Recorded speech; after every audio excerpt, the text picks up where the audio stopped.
On est au Burkina Faso. On est dans le pays de qui? Le pays de qui? Mettez en bas, mettez en bas. Regardez. Il y a le dossier d'un entrepreneur qui m'est venu sur la table. J'ai dit, c'est incroyable. Comment est-ce qu'on a des génies comme ça en Afrique? Et on ne parle pas assez d'eux. J'ai ici un inventeur burkinabé de cœur. Il a passé toute sa vie ici. Ghanéen de parents, on va dire ça. Mais burkinabé de cœur, c'est un burkinabé, il a grandi ici. Qui est dans les inventions. Est-ce que vous pouvez vous présenter à la caméra dans le nom et qui vous êtes? Je m'appelle Kijaton Nulov Kwaku Issa dit Providence. Okay. Je suis inventeur. Je suis le directeur du BATT, le Bureau de recherche et de transfert de technologie pour enrichir le Burkina. C'est quoi les inventions que vous avez effectuées à date? Bon, les inventions, tous les jours, j'essaie de créer des machines qui vont aider la vie de tous les jours. Okay. Voilà, donc que ce soit des fours, que ce soit les fumoirs, que ce soit les séchoirs. Fumoirs, séchoirs. Voilà, tout ce qui est machine, capsuleuse. Machine. Voilà. Tout ce qui est machinerie, tout ce qui peut aider à la vie de tous les jours que nous inventons, que j'invente en fait pour pouvoir aider la population en fait à un développement, et je peux dire semi-industriel, parce que pour moi, c'est parce qu'on n'a pas d'industrie qu'on n'arrive pas à se développer rapidement. Okay. Et que si on arrive à avoir des industries, on arrive à avoir des machineries pour chaque tâche, on peut aller plus loin.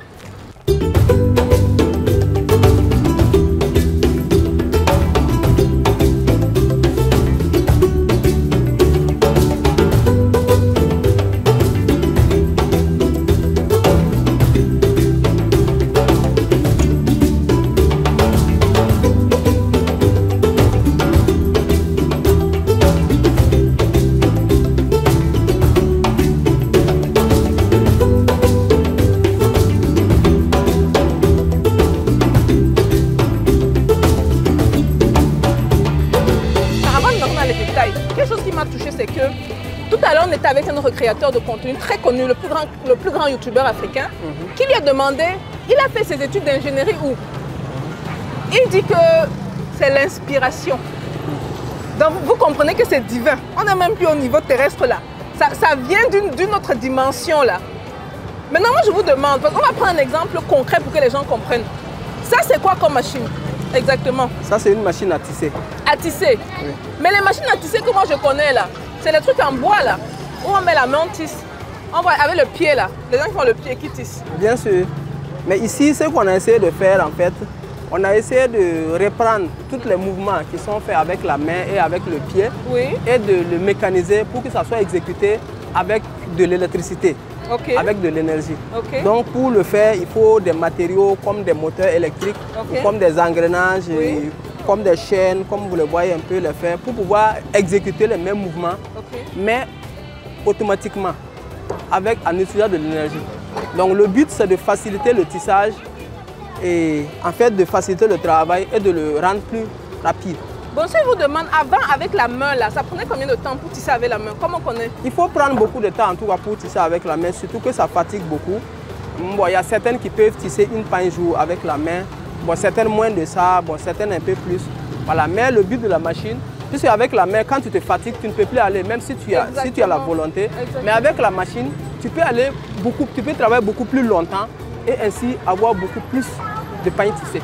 Bon, on a une experte qui donnait les données. Elle dit que parfois pour le pain, pour tisser avec la main, ça peut prendre 2 à 3 mois. Avec la machine, on a combien de temps? Bon, avec la machine, ça dépend des modèles de pain aussi. Bon, okay, ça dépend des modèles de pain de chaque pays.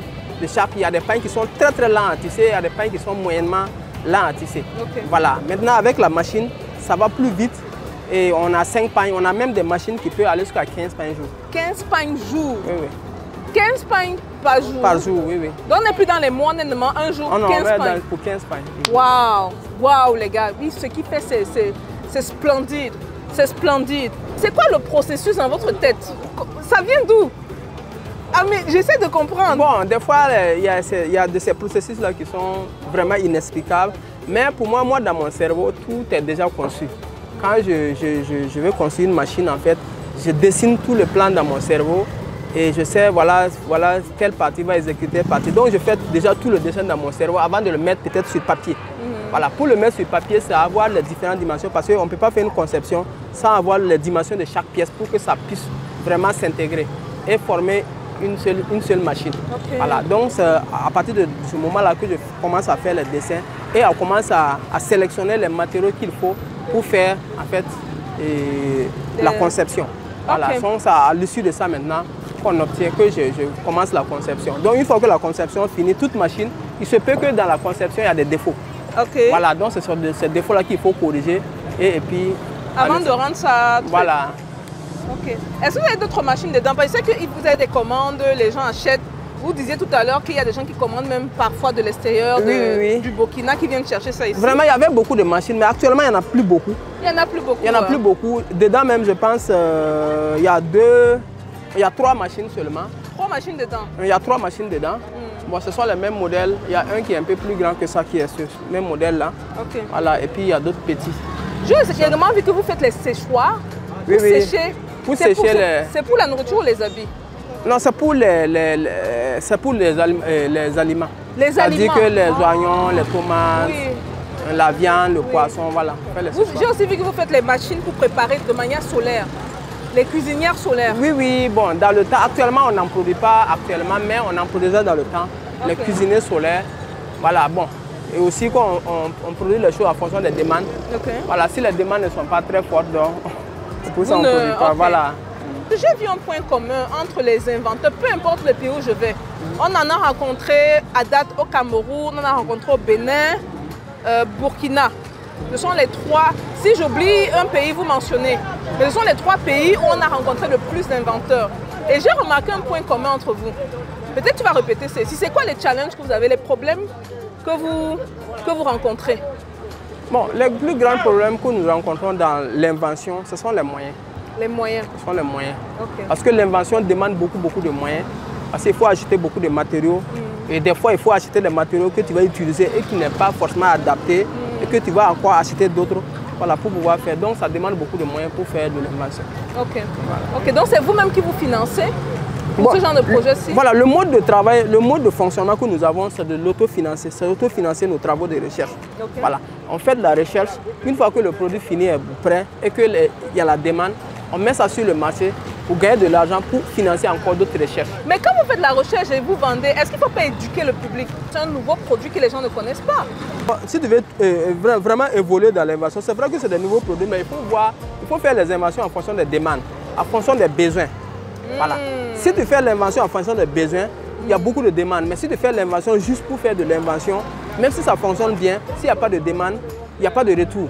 Donc en fait, vous partez d'un besoin que vous observez, comme par exemple la machinisation de cette machine à tisser, parce qu'on le fait à la main. Et n'oubliez pas, hein, les Chinois avancent. Hein. Les gens qui vont dire qu'on va perdre le savoir. Qu'est-ce que vous dites à ceux qui disent qu'on va perdre le savoir-faire? Parce que pour certains, ils comptent sur ça pour se dire que ça c'est un savoir-faire qu'on risque de perdre. Mais vous parlez de semi-industrialisé, vous n'industrialisez pas tout le processus. Ou c'est juste une partie du processus? Quand je parle de semi-industrialisé, là, en fait, pour moi, je ne vais pas créer des machines qui vont créer des usines seulement et que ceux qui travaillent à la main sont à l'écart.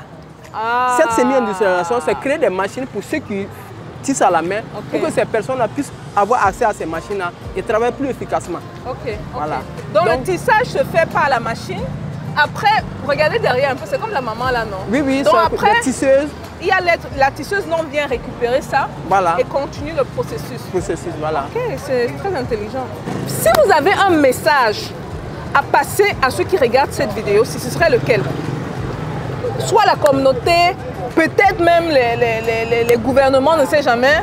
Ce serait quoi le message à passer? Moi, mon plus grand message, là, en fait, c'est avoir les moyens. Parce qu'aujourd'hui, ce que je fais là, c'est que les gens voient comme quelque chose de grand, n'est pas toute ma capacité. Je peux dire que ces machines-là, ça représente à peine 5 à 10% de mes capacités. C'est pas possible. J'ai beaucoup de choses, je sais faire beaucoup de choses, mais comme je ne l'ai pas appris officiellement dans des pays européens, américains et autres, que les gens puissent connaître que bon, je suis un ingénieur en production d'énergie, je suis un ingénieur en tant, ça fait que c'est un peu compliqué de dire ça comme ça et sans le faire. Même ces machines, si je n'avais pas réalisé ces machines, les gens n'allaient pas croire que c'était possible de réaliser ces machines. Voilà. Donc j'ai beaucoup de capacités, mais je n'ai pas les moyens. Donc les gens ont besoin de voir Voilà, les gens ont besoin de voir pour pouvoir croire. Et effectivement, moi je donne raison aux gens parce qu'il y a beaucoup de beaux parleurs qui ne peuvent pas faire grand chose. Voilà, ceux qui sont les faiseurs là ne sont pas nombreux. Et j'ai beaucoup à faire, j'ai beaucoup à réaliser. Beaucoup de choses, même il y a même des choses que je veux réaliser qu'on n'a pas encore réalisées nulle part dans le monde, que ce soit aux États-Unis, en Chine. Personne n'a pu réaliser et que moi j'ai dans le cerveau que je vais réaliser.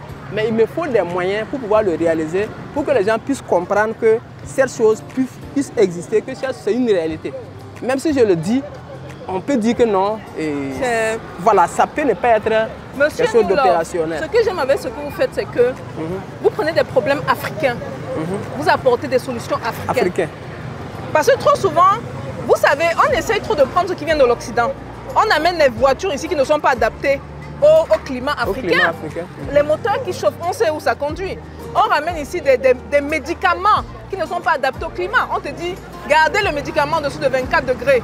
Là, il a fait 42 degrés aujourd'hui. Bien sûr. Et il y a certains Africains qui n'ont pas les frigidaires dans leur maison. Ça, ce sont des exemples. Il y a tellement d'exemples ici en Afrique où on essaie d'aller prendre à l'extérieur et d'adapter. C'est pour ça qu'on a besoin des inventeurs comme M. Newlove. On a besoin des gens qui regardent les réalités sur place et apportent des solutions locales. Pas les Africains pour les Africains. Monsieur Newlove, je vais vous demander votre numéro de téléphone. Bon, mon numéro de téléphone, c'est le 65 95 84 10. Mon deuxième numéro, c'est le 76 51 41 42. Super. Et ces numéros sont WhatsApp. WhatsApp. Oui. Et l'indicatif régional, vu qu'on est au Burkina Faso? C'est le 226. On est où exactement ici à Ouaga? Nous sommes à Tanguin, nous sommes au secteur 17 Tanguin. Okay. On n'est pas loin d'une pharmacie appelée la pharmacie Jean-Paul II, ou bien le marché Arbiar. Et le nom de la compagnie? C'est le BRTT, c'est le bureau de recherche et de transfert de technologie pour enrichir le Burkina et l'Afrique. Super. Merci beaucoup pour tout. Ok, merci. Monsieur Newlove. Je vais finir avec un message très important, s'il vous plaît. La remarque que j'ai faite sur nos inventeurs africains, malheureusement, c'est qu'ils sont très souvent incompris et parfois délaissés. C'est dommage que nous, en tant qu'Africains, on a tendance à aller chercher des solutions de l'extérieur. Quand on a des génies comme ça dans nos pays qui font des choses formidables, on a des personnes avec une capacité malade dans la tête. Souvent, ce sont des gens, vous vous asseyez, vous parlez avec eux, c'est comme si vous parlez chinois. Vous ne comprenez pas le langage. Mais tout ce qu'on sait, c'est qu'après la conceptualisation, on a quelque chose qui sort. Non seulement on a quelque chose qui sort, vous voyez, il y a des femmes derrière déjà qui tissaient, il y a des gens de l'autre côté qui tissaient. Donc ce sont des machines qui s'utilisent. Ce sont des machines qui impactent des vies par rapport à la productivité. On ne fait plus 2 mois à faire une chose, on fait une journée. Attendez, est-ce que vous réalisez? On ne fait plus 2 mois à faire une chose, on fait une journée à faire la chose. C'est énorme, les gars. Vous n'imaginez même pas à quel point. Les gars, on est à Ouaga, on est au Burkina. Vous voyez qu'il y a les trucs qui sont, on est à Ouaga. Anyway, Monsieur Newlove, merci encore. Désolé pour la danse. On va garder le contact. Ceux qui sont intéressés à le contacter, contactez-le bien sûr. Envoyez, send him love. Ce genre de personne, vous pouvez sentir qu'il est passionné par ce qu'il fait. Si vous pouvez soutenir, soutenez. Maintenant, vous savez que vos sacs Louis Vuitton, là, ça vaut 50 $. Et si vous n'avez pas vu la vidéo par rapport au Louis Vuitton, au Gucci, au Fendi que vous payez à 2 000, 3 000 $ alors que ça vaut 50 $, je vais mettre le lien quelque part là-bas. Allez regarder ça. Vous serez choqués. 50 $, ton sac Louis Vuitton, là, mets ça de côté. Prends un 400, 500 $, tu envoies à ce monsieur. Nos inventeurs valent la peine. Ils représentent la solution pour nos problèmes en Afrique. Voilà les gars, on se voit à la prochaine vidéo. Peace.